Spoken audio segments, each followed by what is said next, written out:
receiving an MBA and a couple of prestigious high-paying jobs, Laverne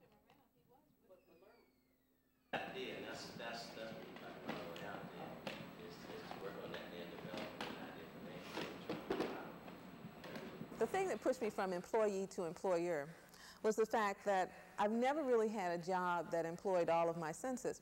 But one of the things that I think is very telling is that when I was working at the Federal Reserve Board, I worked on a congressional budget document. And I had written legislation for the Senate and also prepared speeches for a senator from California that I worked for. But there was a man in my shop who happened to be the assistant controller, and he made the comment that I could not write. Now, that upset me, and I think he made it because he had a way of dealing with African Americans in that manner, and apparently that's what he thought we could not do. And so he had no basis in fact for that. But he chose to say that, and it was at that point that I recognized that there was no fair game when you work for other people who have a certain latitude over your reality. And so it pushed me over the edge, so to speak, primarily because it was clear to me that in a subjective world, people in control are the people who have the purse strings, and those are the people that you need to get out of your life in order to be free. In order to get certain kinds of freedoms in life, you have to work at it, and you have to work at it hard. I think the freedom of doing what I do is so much more important in some ways, sometimes, than the money. I mean, the money is important when I can't pay the bills, but the freedom is so much more important. The ability to go and do the kinds of things that I can conceive and then do. There are not many places that provide that kind of latitude. If you don't love your job, the job that you're choosing to do for yourself, then you're not going to be successful. Don't go into making pottery if you don't like to get your hands dirty.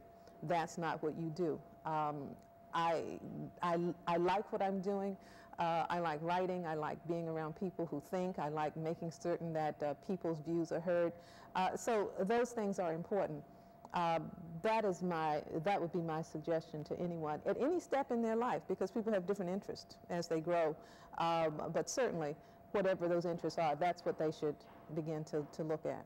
I have an MBA, and I would dare say that I learned nothing in that course that would prepare me to be an entrepreneur.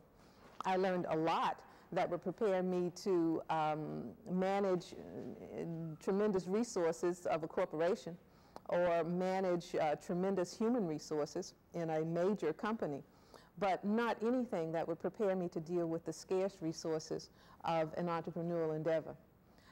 And I think that to that extent, the theory and the reality break down.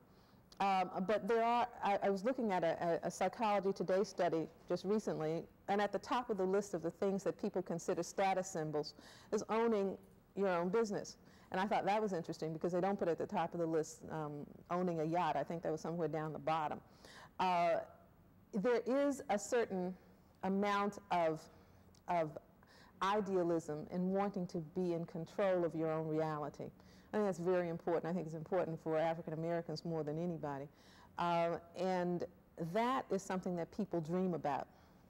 Now, when the time comes to do that, it requires some other kinds of things. And there have been studies done on what makes a good entrepreneur. They try to deal with risk averters and risk takers. They try to deal with innovation, people who are creative, people who, all those things don't matter. You can be very creative and be a lousy business person. So it really is a matter of dedication and commitment, hard work, and loving what you do. And I think that distinguishes the people who want to be and the people who are.